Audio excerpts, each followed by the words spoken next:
నమామ్యహం గురునిత్యం సర్వవేదాంతపారకం సూరిశ్రీవేంకటాక్షించ లోకకళ్యాణకారకం గౌతమన్వయ సంజాతం నృసింహార్య గురుసుతం మంత్రార్థాదిప్రదాతారం అప్పకొండార్యమాశ్రయే గౌతమాన్వయ సంజాతం వెంకటార్య గురుసుతం రామానుజార్య సక్షిష్యం రామానుజ భజం భజే. గౌతమాన్వయ సంజాతం రామానుజ గురుసుతం వెంకటార్యమహం వందే భ్రాతరం చింతితార్థదం. వ్యాసాయ విష్ణురూపాయ వ్యాసరూపాయ విష్ణవే నమో వై బ్రహ్మనిధయే వాసిష్ఠాయ నమో నమః. భగవద్బంధువులారా, పాండవుల ఘనత వ్యక్తిగతంగా వాళ్ళు ఎంత గొప్పవాళ్ళైనప్పటికీ కూడా వాళ్ళు ఒక కష్టదశలో ఉండగా వ్యాసుడు తన వంశం వారని కావచ్చును, లేదా దేశాన్ని పరిపాలించే రాజుని కావచ్చును, అలాంటి వాళ్ళ కోసం అని చెప్పి మహానుభావుడు చేసిన పని ఏమిటంటే ధౌమ్యుణ్ణి పురోహితుడిగా ఎంచుకునేలా చేశాడు. మరి కౌరవులకి పురోహితుడు ఎవరున్నారు? మరి మహాభారతం తెలుసుకుని పెద్దలు చెప్పాల్సి ఉంటుంది. దాంట్లో వెతకాలి, ఇక్కడ మాట్లాడలేదు. అక్కడ విదురుడే ఉన్నాడు, పురోహితుడు అయ్యే అవకాశం లేదు. మరి కౌరవులకి ఎవరు పురోహితుడు? ఏమో చూద్దాం, అది వెతికిద్దాం, మనం వెతుకుదాం. ఏమిటి కారణం ఏమిటి అంటే దీనికి యజుర్వేదం చెప్తుంది. అసలు పురోహితుడు ఎందుకయ్యా? ఓ చీఫ్ మినిస్టర్ ఉన్నాడు, ఉంటే సలహాదారు దేనికి? అందులో చీఫ్ సెక్రటరీని, మరి 20 సెక్రటరీలు, వాళ్ళకేమో నెలకేమో 15 లక్షలు శాలరీ. ఇలాగే వాడు ఏం మాట్లాడతాడో వాడికి తెలియదు, కాగితం లేకపోతే మాట్లాడలేడు వాడు. అవసరమా అండి? ఇక్కడ పురోహితుడు అలా కాదు, పురహిత అంటే వెనకాలే ఉండి చేసేవాడిని కాదు అర్థం. ఇక్కడ అన్ని రకాలుగా కూడా రక్షించగలగాలి అలాంటివాడు. దీనికి యజుర్వేదం చెప్తుంది, ఆగ్నేయో వై బ్రాహ్మణ సోమో వై రాజన్య తేజసేనైవ బ్రహ్మణో ఉభయత రాష్ట్రం పరిగృహ్ణాతి ఏకదా సమావృత్తే పురయేనం దదతే. నాయన, బ్రాహ్మణుడు అగ్ని సంబంధి, అగ్ని వంటివాడు, నిస్వార్థపరుడు. రాజు సోమ సంబంధి, సోముని వలె. అంటే సోమలత కప్పుకుని దొరకదు, దొరికింది కూడా చాలా చిన్న పరిమాణంలో ఉంటుంది, కానీ చాలా విశేషం కలిగాది. సోముడు అంటే చంద్రుడు, అంటే చంద్రుడికి కళలు పెరుగుతుంటాయి, కళలు వస్తుంటాయి. రాజరికము, రాజులు కూడా అలాంటి వాడి. సోముడు అంటే స ఉమ, పరమాత్మ రుద్రుడిగా ఉంటాడు. వల్ల ఇంత అంటే సోమ సంబంధి, అంటే చంద్ర సంబంధి. రాష్ట్రమంతటా కూడా బ్రహ్మణో ఉభయత రాష్ట్రం పరిగృహ్ణాతి తేజసైవ. అటు అగ్ని తేజస్సుతోటి, సోముడి తేజస్సుతోటి, 2 తేజస్సులతోటి రాజ్యాన్ని రక్షిస్తారు పురోహితుడు, రాజు కూడా. అందుకని అవసరం. అంతేకాదు, ఉభయత రాష్ట్రం పరిగృహ్ణాతి ఏకదా సమావృత్తే పురయేనం దదతే. వాళ్ళిద్దరూ ఒక్క మాట మీద నిలబడ్డప్పుడు పురము అంటే క్షేమకరమైన వాతావరణం ఎప్పుడూ నిలబడుతుంది. అది విశేషం. ఇది పాత తరంలో రాజకీయాల్లో చూసేవాళ్ళం మనం. ఒక్కొక్క సలహాదారు ఉండేవాడు, మహానుభావుడు. ఎంతటి మహానుభావుడు చెప్పడానికి వీల్లేదు. అది ఎంచేతంటే సర్దార్ వల్లభాయ్, తప్పదు రాజకీయం చెప్పాలి కొంచెం. సర్దార్ వల్లభాయ్ పటేల్ గారు ఉన్నప్పుడు రోజుల్లో 3 చోట్ల ఇబ్బంది వచ్చింది. జునాగఢ్ ప్లెబిసైడ్ తోటి వచ్చింది, హైదరాబాద్ ఏదో ఇంకోటి వచ్చింది, అలాగే మరొకటి ఏదో వచ్చింది మహారాష్ట్రలోది. జునాగఢ్ మహారాష్ట్రలోది. అది అక్కడ సర్దార్ పటేల్ గారు తన వాడిని పిలిచి, తన సెక్రటరీని పిలిచి, ఇది నాకు 4 రోజుల లోపల కావాలి అన్నట్టు ఆయన ఆఫీసులో ఉన్న వాళ్ళకి అప్పచెప్పాడు. 4 రోజులు అన్నది కాస్త 2 వారాల్లో అయిపోయింది. అయిపోతే ఆయన ఆశ్చర్యపోయాట. ఇది ఎవరు? లేదండి, మా దగ్గర రమేష్ అన్న ఎవరోట, సౌత్ ఇండియన్ అతను, మెడ్రాస్ ఆయన, మద్రాసి సాబ్ అతను చేశాడు. అంటే మహానుభావుడు ఎంత గొప్పగా చెప్పాడు చూడండి. నేనే చేశాను చెప్పుకోవచ్చు. అతన్ని పిలిపించి, ఏమయ్యా నువ్వు ఐఏఎస్ ఎందుకు ప్రిపేర్ కాలేదు అన్నాడు. అప్పట్లో ఐసీఎస్ అనేవారు. ఎందుకు పిలవలేదు? లేదండి, నేను బీకామ్ చదువుకున్నానండి, ఉద్యోగం చేరాను. వెంటనే ఆయన అక్కడే కూర్చుని ట్రంక్ కాల్ చేసి నెహ్రూ గారికి ఫోన్ చేసి, నాయన ఒక ఫైల్ పంపిస్తాను, సంతకం పెట్టు, ఐసీఎస్ కన్ఫర్మ్డ్, అతనికి పరీక్ష పాస్ ఒక్కలే. ఆయనే ఆయనే మనకి టీటీడీకి ఈఓగా కూడా కొన్నాడు పనిచేశారు. ఆయనే శంకర అనే నవల కూడా రాశారు. రమేష్ నన్ను పేరు సరిగ్గా గుర్తులేదు, మొత్తం అలాంటి పేరు. అంటే ఏమిటి, ఆ ఉన్నతమైన వ్యక్తి అలాంటి వాళ్ళు కూడా ఉంటే అటు వాళ్ళకే ఉపయోగం, వీళ్ళు ఏకదా రాష్ట్రం పరికృష్ణాతి. ఇలాంటి పెద్దలు మా సోషల్ మాస్టర్ చెప్తుండేవారు వెనకటి రోజుల్లో. ఇలాంటి వాళ్ళు ఉన్నారు. అలాగా పురోహితులు వీళ్ళిద్దరును. అంచేత ఏకదా సమావృతే పుర ఏనం దదతే. అంతేకాదు బ్రహ్మణైవ క్షత్రం సంపశ్యతి క్షత్రేణ బ్రహ్మ. ఇది చమత్కారం. ఇది ఆధునిక కాలంలో కూడా ఉంది. ఎంచేత బ్రహ్మణైవ క్షత్రం సంపశ్యతి. క్షత్రియుడు అధికారి అయిన రాజు పురోహితుని వల్ల గొప్పవాడవుతాడు. అంతేకాదు ఇలాగా క్షత్రేణ బ్రహ్మ, ఆ మహానుభావుడి పరిపాలన వల్ల ఇతను కూడా బ్రహ్మ పురోహితుడు కూడా గొప్పవాడుతాడు. ఇప్పుడు అసలు జోకు వేసింది ఏమిటి, రాజన్యవాన్ అత్యన్యం బ్రాహ్మణం. ఏ మహారాజుకైతే పురోహితుడు ఉంటాడో వాడు ఇతర రాజుల కంటే కూడా గొప్పవాడవుతాడు. అంచేత వెనకటి రాజులు అంటే అమ్మాయికి స్వయంవరం ప్రకటించినప్పుడు ఆ రాజుతో పాటు మీ పురోహితులు ఎవరండి అని అడిగేవారు వాళ్ళు. ఇది విశేషం అనమాట. అందుకని తస్మాత్ రాజన్యవాన్ అత్యన్యం బ్రాహ్మణం. అది తస్మాత్ రాజన్యో బ్రాహ్మణవాన్ అత్యన్యో రాజన్యం. అది అంటే బ్రాహ్మణుల్లో ఎవరైతే రాజు చేత గౌరవించబడ్డారో అతడు తోటి బ్రాహ్మణుల్లో గొప్పవాడవుతాడు. ఏ రాజుకైతే పురోహితుడు ఉన్నాడో అతడు తోటి రాజుల్లో గొప్పవాడు. ఎంత అందంగా చెప్పారండి.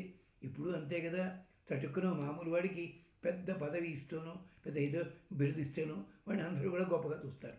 ఇంకా యువత వాళ్ళు ఎవరిలో పట్టిం లేదు. ఇక అలాగే ఏ మహారాజు ఏ ప్రభువుకైతే సరైన సలహాదారున్నారో అంత మించిన వాళ్ళు ఎవరు ఉండరు. అదనమాట ఈనాడు చెప్పేది యజుర్వేదంలో 5వ కాండలో మాట. అంటే పురోహితుని వల్ల క్షత్రియుడి శక్తి మొదలెక్కుతుంది, యజమాని అయిన రాజు వల్ల పురోహితుడి శక్తి మరింత మొదలెక్కుతుంది. అంచేత పురోహితుడిగా నిలబెట్టబడిన రాజు గొప్పవాడు, అలాంటి పురోహితుడు కలిగిన రాజు మిగిలిన వాళ్ళకంటే గొప్పవాడు. అంచేత ధర్మ సౌమ్య చేయటువంటి ధౌమ్యుడు ధర్మరాజు ఇద్దరికీ కూడా దగ్గర సంబంధం దశరథ వశిష్ఠుల సంబంధం లాంటిది. ధౌమ్యుడు ఇదే ఆశీస్సు చేశాడు.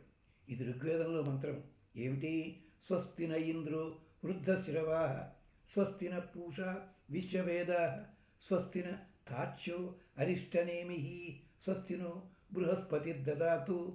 ఇదే ఆశీర్వదించాడు.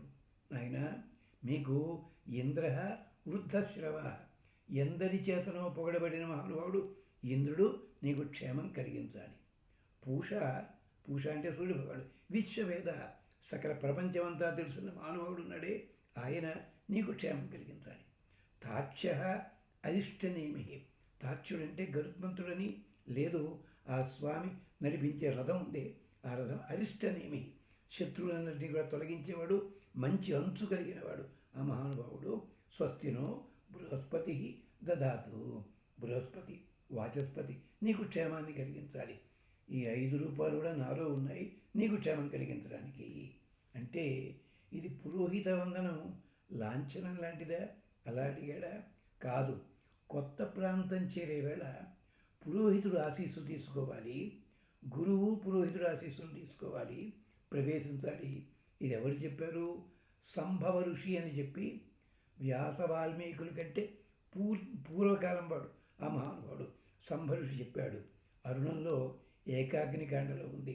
దైవం ఋషిం విదిత్వా నగరం ప్రవిశేత్, యది ప్రవిశేత్ మిథౌ చరిత్వా ప్రవిశేత్.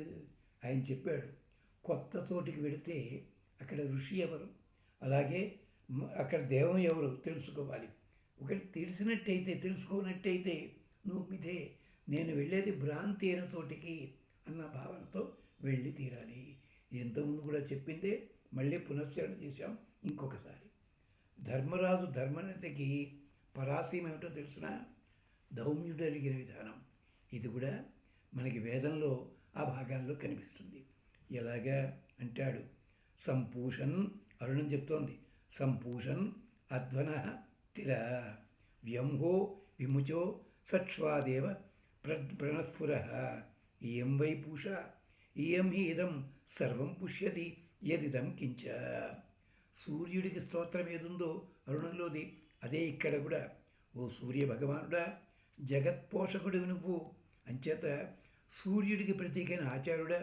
ఇంతకుముందు వశిష్ఠుని చెప్తూ 11 అర్థాలు చెప్పుకున్నాం, ఇంకో భాగంలో గుర్తు చేసుకోండి. అంచేత ఆచార్య, మా అభీష్ట స్థానాన్ని జాగ్రత్తగా చేర్చు. సూర్య భగవానుడా, మా మార్గం సక్రమంగా చేసి పెట్టు. విఘ్నహేతువులైన పాపకర్మల్ని కానీ, పాపములు ఆచరించేవాళ్ళు కలిగించే కష్టాల్ని కానీ దూరం చెయ్యవయ్యా. వాళ్ళని చంపమని అడగటంలే, వాళ్ళని దూరం చెయ్యండి, నశింపచెయ్యి. తద్వారా మాకు కావలసిన ఫలితములన్నీ కూడా ఇప్పించవయ్యా. సూర్య భగవానుడా, ఎలాగైతే చీకటి తొలగిస్తావో, ఎలాగైతే మాలో ప్రేరణ కలిగిస్తావో, మా కర్మానుష్ఠానం చేస్తావో, అలాగే మాకు వస్తువుల దర్శనం కలిగిస్తావో, బలాన్ని జవాన్ని జీవాన్ని కలిగిస్తావో రక్షించవయ్యా. యోనః పూషన్ అఘోవృక్ దుశ్యేవ ఆదిదేశతి అపస్మ తం పదో జహీ. చాలా తీవ్రంగా చెప్పింది వేదం. ఒక్కొక్క మంత్రానికి పదవి భాగం చేస్తుంటే చాలా టైం పడుతుంది. ఇంకా సరదాగా ఉన్నట్టయితే ఆ ఋగ్వేద భాగం తీసుకోండి, సరదాగా చదవండి. భగవంతుడా, నిరంకుశమైన కుటిలతతో మమ్మల్ని నిలదీసే శత్రువులు ఉంటారే, ఎలాంటి వాళ్ళు? మా సంపద తొలగించేవాళ్ళు. ఉరక దుశ్యేవ ఆదిదేశతి, వాళ్ళు తోడేళ్లలాగా నక్కలలాగా వాళ్ళు మా ప్రాణాలు తీస్తారే, అలాంటి వాళ్ళని మా దగ్గరికి రాకుండా చెయ్యి. అంటే అక్కడ కీచకుడు ఉన్నాడు, తర్వాత కౌరవులు వచ్చారు. వీళ్ళందరినీ కూడా దుర్మార్గుడైన ప్రతిపక్షిని తొలగించవయ్యా. ఆదత్తే దస్త్రమస్తుమః పూషన్ న ఓ వృణీమహే ఏన పితృన చోదయ. జ్ఞానవంతుడా, దర్శనీయుడా, వైరి నిరాసకుడా, పూషన్, ఓ సూర్య భగవానుడా, ఓ ఆచార్య, నీకే చేతనైన రక్షణనే మేము కోరుతున్నాం. నీకు చేతగా నేను అడగటంలే. అడిగాడు మహానుభావుడు త్రిశంకుడు, స్వర్గంలో వెళ్ళిపోవాలి ఉంది, వేదంలో ఉంది, శరీరంతో స్వర్గానికి వెళ్ళొచ్చండి. కానీ ఇక్కడ వశిష్ఠులు ఏం చెప్పారు? నీకు అధికారం లేదురా, నీకు అంతటి పవిత్రత లేదు, నీ రాజ్యంలో పరిపాలన అలా లేదు, నీకు కుదరదన్నారు. నేను వెళ్ళి తీరుతా అన్నాడు. బాబు ఇలా కాదు, నీ చేతిలో ఏది ఉంటుందో దానికోసమే నేను చేస్తాను. పితృదేవతల అనుగ్రహాన్ని కూడా మాకు పొందింపజేయి. అలనాడు రాజసు ఏం చేసింది? పితృదేవతల క్షేమానికి. ఇవాళ అజ్ఞాతవాసం కూడా దాని కారణం చేతే వచ్చింది. అంచేత మాకు రక్షణ కలిగించవయ్యా. పితృదేవతల ఉత్తమ గతుల కోసమే నిన్ను ప్రార్థిస్తున్నాం. ఇది ధర్మరాజు భావన.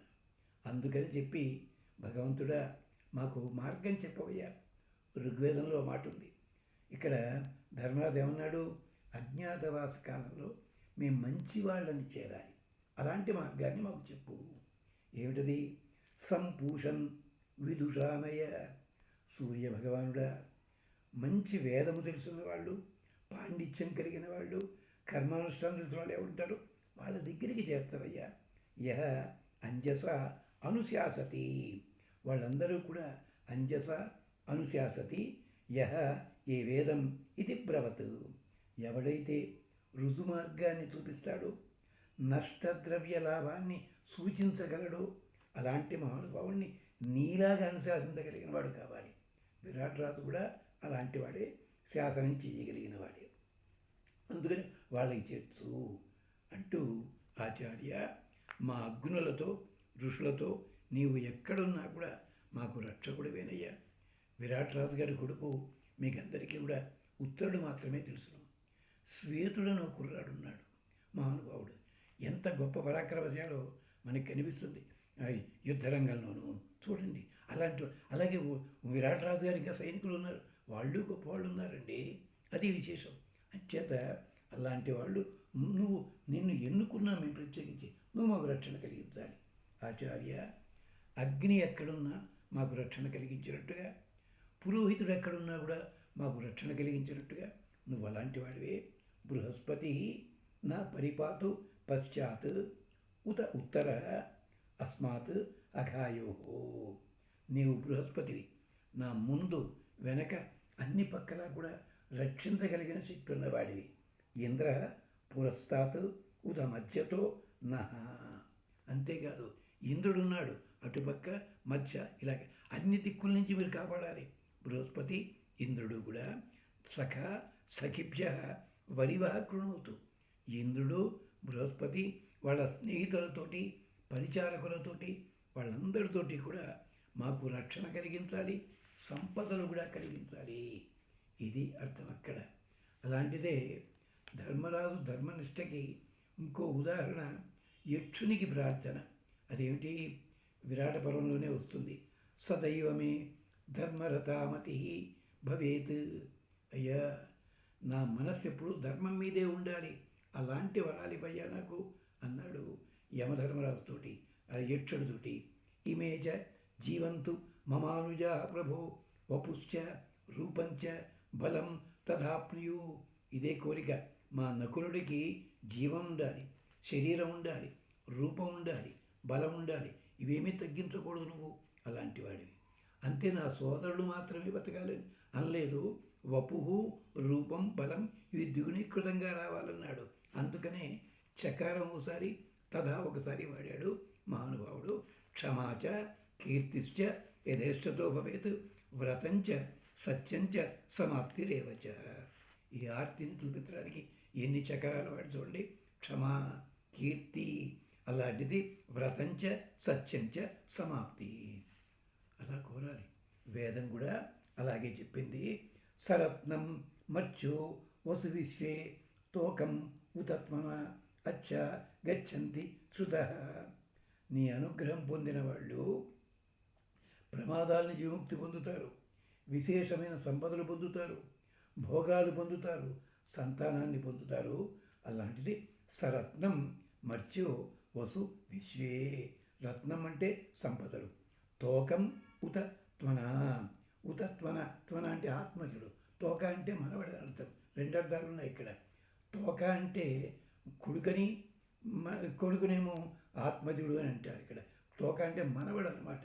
అలా రెండు అర్థాలు చెప్తుంటారు మనం. తలా తోక అంటారు కదా, అలాగే ఈ పదాలన్నీ అలాంటివి.